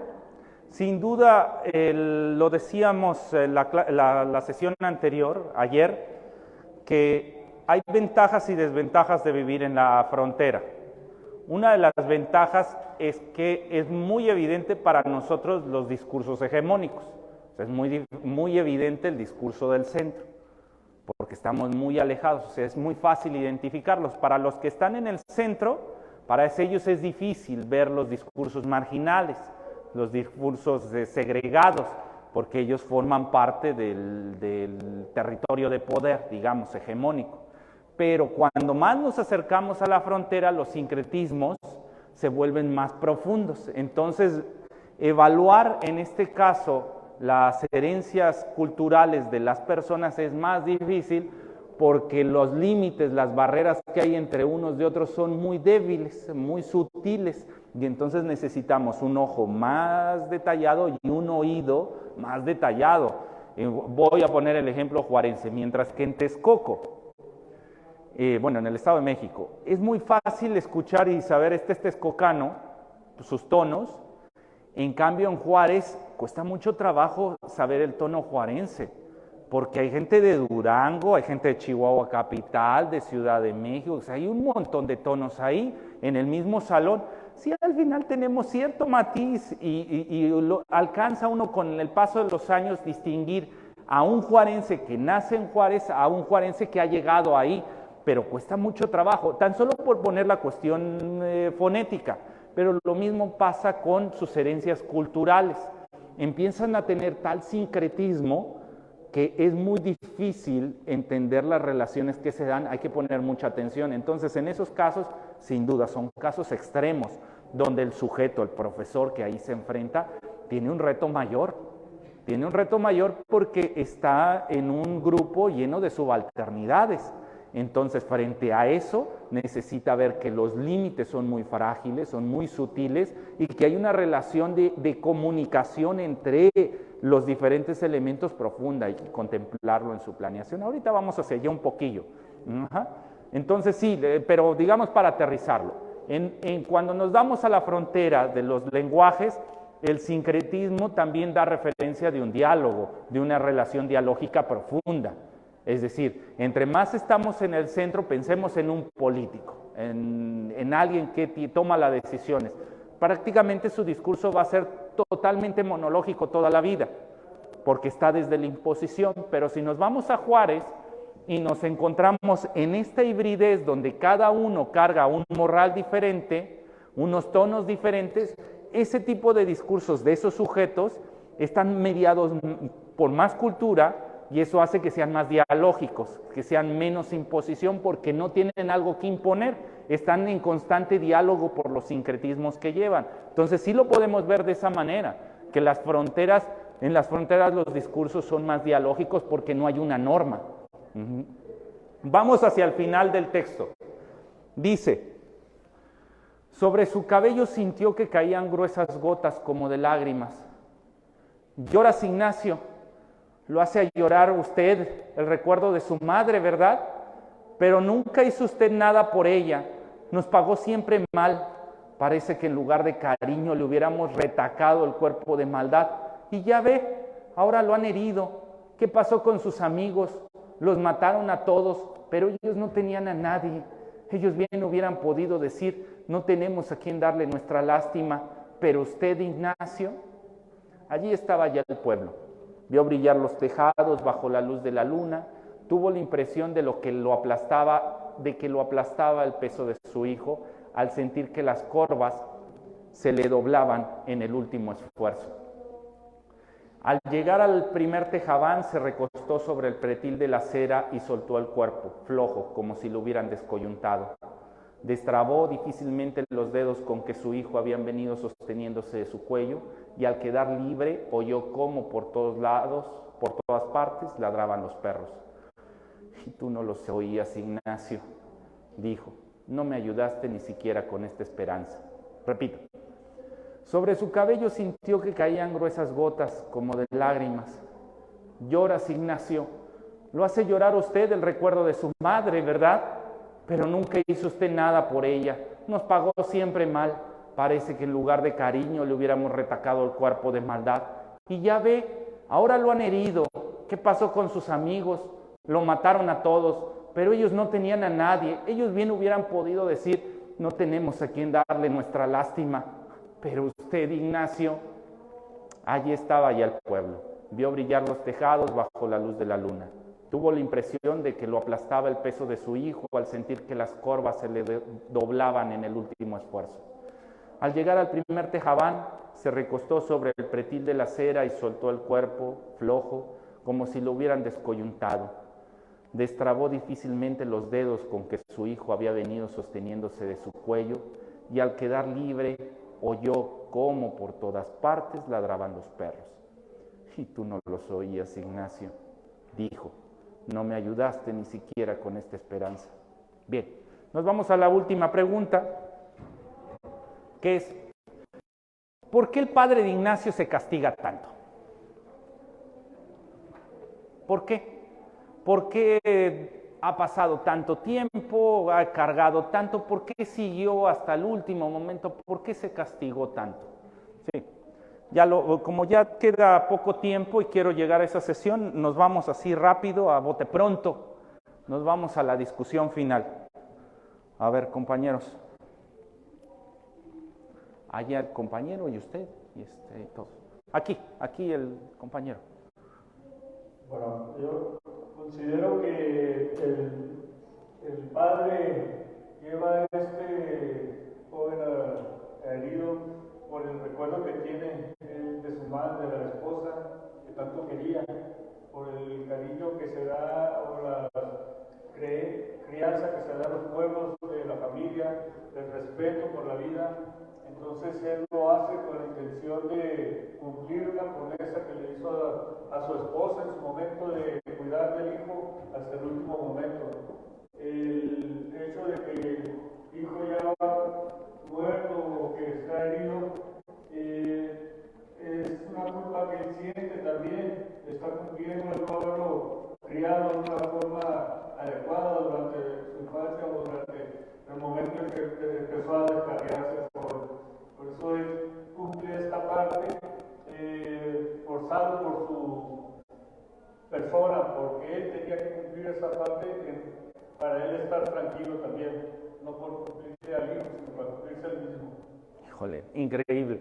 Bonita reflexión. Sí, aquí iba a decir usted algo y después allá. Sigo defendiendo mi idea. De igual manera, ¿no? Digo, pues, yo veo una alegoría que vendría siendo de la madre, como tus raíces, de dónde provienes, que pretendía ser ese camino, es la vida, ¿no? Esa luna, es esa ilusión que nosotros queremos llegar. Esa pesadez que él tiene, sea su conciencia, su pensamiento, y se va reprochando en el camino de la vida todo lo que él, de sus raíces, se propuso y no ha logrado, y llega a un punto en el cual siente que se está muriendo, pero se está muriendo por dentro, ¿no? Es un ser vivo, pero muerto por dentro del pensamiento. No, gran también lectura. Para una clase de literatura hubiera estado genial la respuesta. No hemos hablado del papel filosófico de la luna roja, de los colores, de las piedras. No es clase de literatura, o sea, en una clase de literatura, de filosofía, hubiera sido una respuesta correcta. Aquí lo tratamos de aterrizar sobre el reconocimiento del discurso dialógico. Hacia allá va el micrófono, allá con el compañero, pero también es gran respuesta. Aquí, digamos, puse ya la gráfica de lo que vemos aquí es que lo que decía Saussure no es verdad. O sea, que el discurso no va directamente solo al emisor. Puede haber discursos que vayan hacia múltiples lados. Aunque el emisor no esté ahí, está hablando con muchas personas. El padre, cuando le habla al tú, al hijo del pasado, noble, respetuoso, también lo hace porque él quisiera que en un futuro regresara un hijo noble, respetuoso. Entonces, por eso le hablo de tú. Y también cuando le habla de usted y le habla a ese hijo arrogante, él quisiera que en un futuro cambiara su manera de vida a través de esto que le platica y regresara ese hijo noble. Pero a la par de que está hablando con ese Ignacio real, que está atrás, acá arriba, cargado, al mismo tiempo se está hablando consigo mismo, está hablando con el padre del pasado que no alcanzó a criar como debía a ese hijo. Se está hablando a ese padre del presente que ahora tiene que cargar cuando enfrentar a la sociedad y decirle, este fue el fruto que yo les di después de la formación que le hice a mi hijo. Y le está hablando también a su comunidad, y le está hablando al recuerdo de la madre, y le está hablando a un montón de gente. Es decir, que los discursos, que eso es lo importante del taller, es reconocer, sensibilizarnos, que no siempre van de una emisión a un receptor. Eso solo sucede cuando hay discursos monológicos. Cuando tenemos discursos dialógicos, el discurso atiende hacia diferentes sujetos, y cada uno de esos sujetos trae un costal, como decía el compañero, una canasta, una herencia cultural diferente. Y es un individuo pleno. Y que si yo estoy dispuesto a generar una pedagogía sobre el dialogismo, no es solamente decir, bueno, vamos a dialogar. Se puede dialogar monológicamente. Eso se puede hacer desde la imposición. Decía la compañera, uno de los lemas que tenemos es, recuérdamelo. Sin propuesta. No puede haber protesta sin propuesta.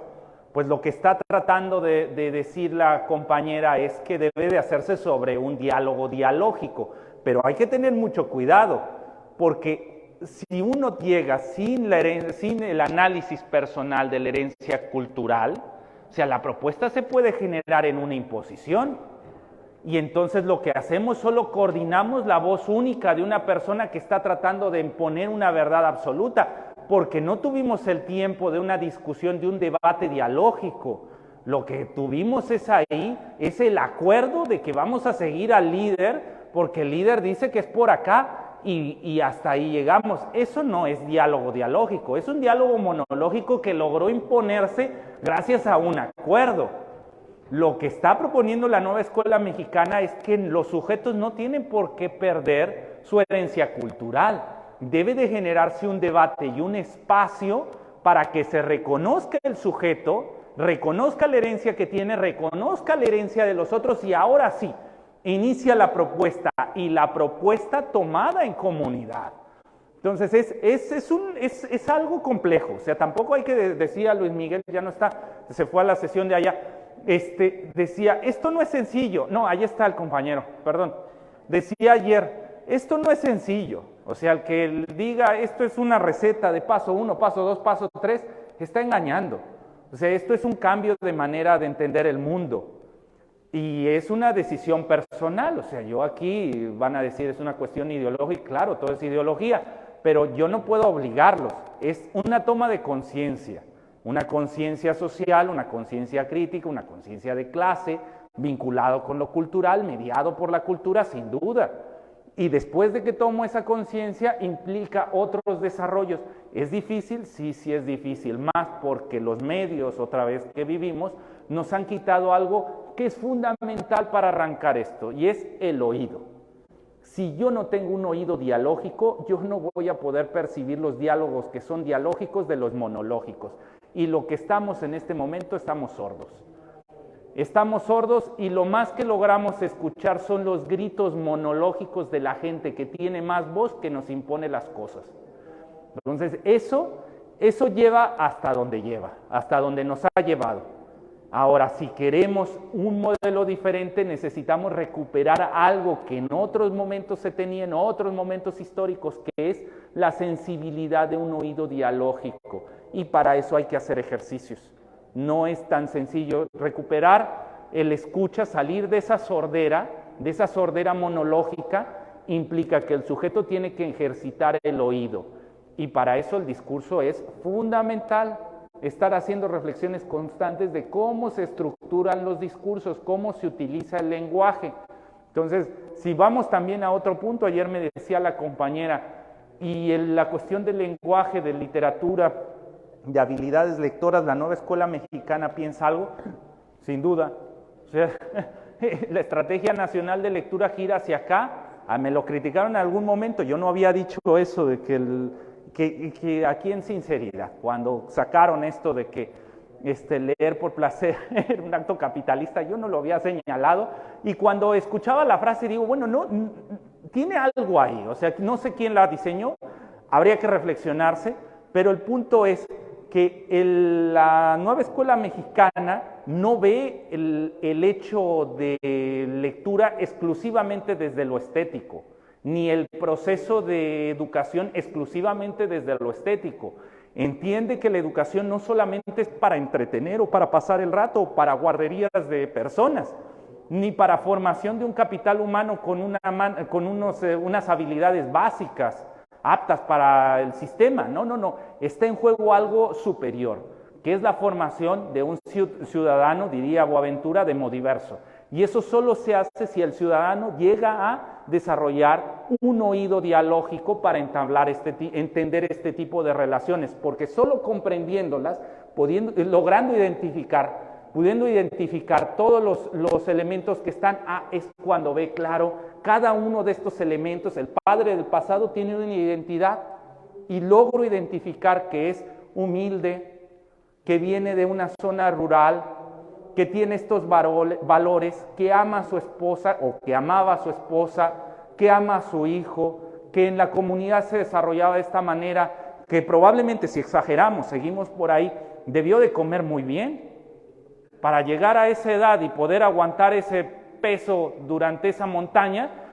Tenía un ejercicio que eso seguramente lo hizo en el campo, arando el campo, comiendo saludable, qué sé yo. Es decir, hemos logrado en este pequeño ejercicio desarrollar un oído dialógico en esta lectura en particular, hasta tal punto que cada uno de estos individuos diferentes, el padre del pasado, el padre del presente, el padre del futuro, comunidad, logro identificar cuál es la herencia cultural que tiene cada uno de ellos. Bueno, pues ahora, esto que hicimos en el texto, habría que llevárnoslos al aula. Y este es el primer paso, porque si no hacemos esto, el programa analítico que está pidiendo la nueva escuela mexicana va a ser una simulación. Va a ser solamente una simulación de un programa sintético hecho desde el centro, y lo digo expreso. Es muy probable que algunos vean en Facebook ahí y oiga, compañero, ¿y usted cómo le quedó el programa analítico? Y si se lo copio, y ya está. Y esto es lo que entregué a supervisión, y me perdí de toda esta oportunidad que implicaba la nueva escuela mexicana. Que esta libertad nos dará algo que estuvimos luchando por mucho tiempo, que en las universidades seguimos luchando por alcanzar, que es el que la escuela tenga otra función, que no solo sea un ente abstracto de adquisición de conocimientos, sino que cumpla un rol social, ¿no? Bueno, compañeros, iban a decir, ¿quién seguía? ¿No? Pues tengo 4 minutos. ¿Alguien más? Ah, sí, compañero. Perdón, Regresando un poquito a eso, yo creo que a lo mejor fue un padre que le dio todo al hijo, y cuando le habla de usted, bueno, él reconoce que tanto él como padre tuvo errores como el hijo. Yo veo que el padre, yo a lo que entiendo es que la mamá murió cuando el niño estaba muy chico, 1 año, 2 años, cuando iba a tener al segundo murió. Entonces este padre, para llenar a lo mejor ese vacío de la madre, le dio todo. Y en ningún momento él vio que estaba equivocado, sino hasta el momento en que tuvo el valor de dañar a su padrino, el que le dio el nombre. Entonces en ese momento el padre lo seguía amando, pero lo desconoció. Y es cuando él se aleja a lo mejor algunos años y lo encuentra herido y intenta llevarlo pues al pueblo, a atenderlo, a salvarlo, después de que ya se había dado por vencido. Y quiero, de lo que usted ha comentado, hace rato comentó que se busca crear conciencia o ser una sociedad solidaria hacia los demás, pero uno no puede dar lo que no tiene. Entonces, si el profesor no practica la solidaridad, pues nunca le va a enseñar solidaridad al niño.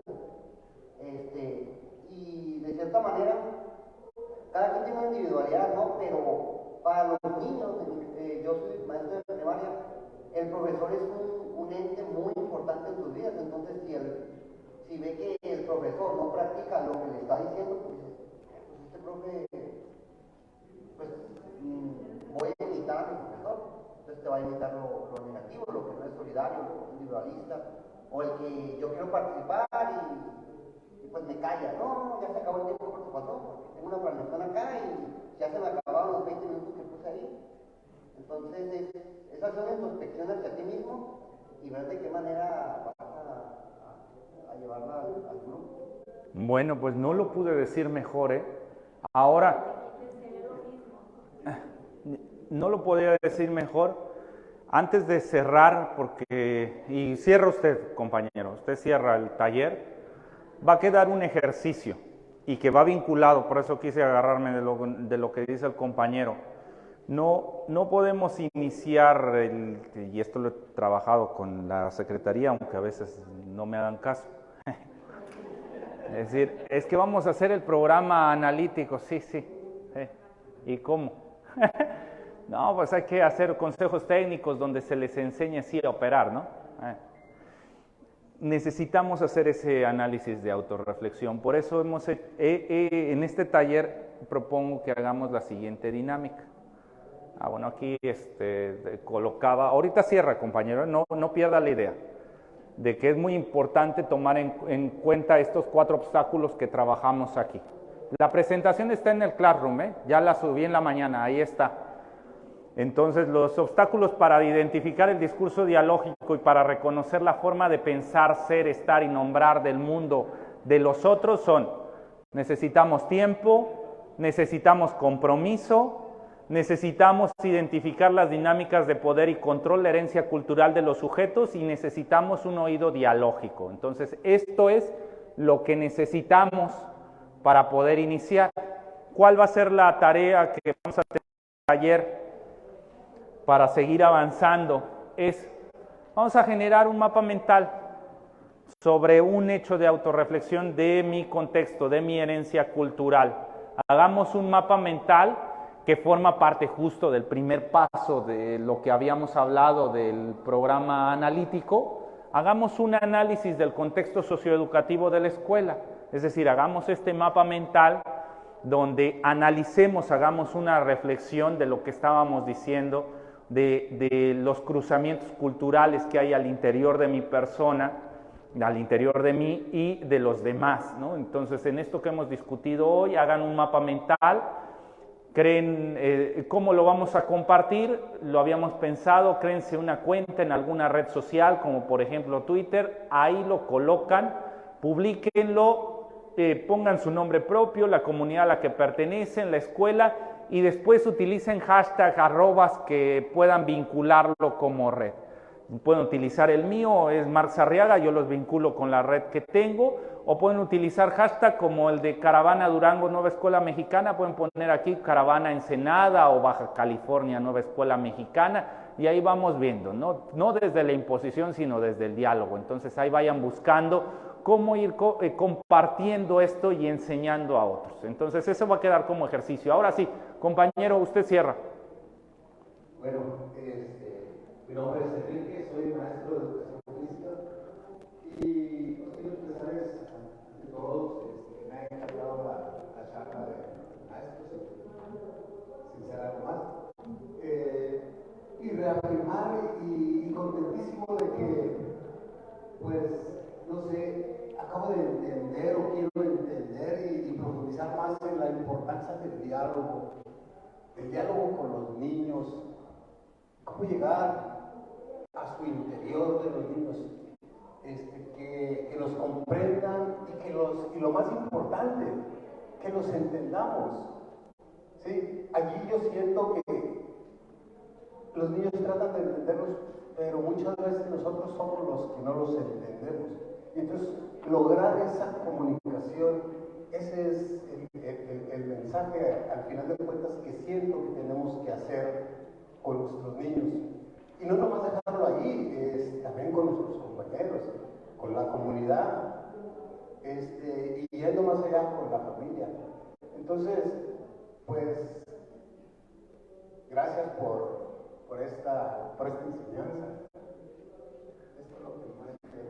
No, gracias a ustedes por venir, y tiene razón el compañero. Este mapa mental que vamos a pedir es el mapa del momento histórico que estoy viviendo, y puede tener las ramas que ustedes quieran, el contexto, la carga, la herencia cultural de la que estoy formando parte, de mi comunidad, de los problemas que veo, las líneas que ustedes quieran, que refleje el momento histórico que vive cada uno de ustedes. No en Baja California, no como dice el compañero, desde la patria mexicana, sino desde tu ser, desde la manera como interpretas, eres, reconoces el mundo, lo nombras, desde esa manera, con las líneas que tú quieras. Cada vez ese mapa mental, como vayas tomando conciencia de quién eres y en qué comunidad y qué herencia, irá creciendo, irás identificando nuevas ramas que antes no eran evidentes para ti. Pero vamos a iniciar con uno, vamos a iniciar con un mapa como puedas, con los elementos que puedas del momento histórico que vivimos, y lo compartimos, y empezamos a ver los diferentes mapas, y empezamos a reconocernos en los mapas de otros y decir, claro, esta herencia cultural, esta voz, yo no la reconocía, pero es verdad, tiene que haber una línea, una raíz que vaya hacia allá, porque también a mí me involucra esto. Ahora lo reconozco y vamos construyendo y construyéndonos y construyendo comunidades. ¿Les parece? Bueno, compañeros, ha sido un gusto, fue una gran sesión aquí en Ensenada. Nos vemos el lunes en Juárez.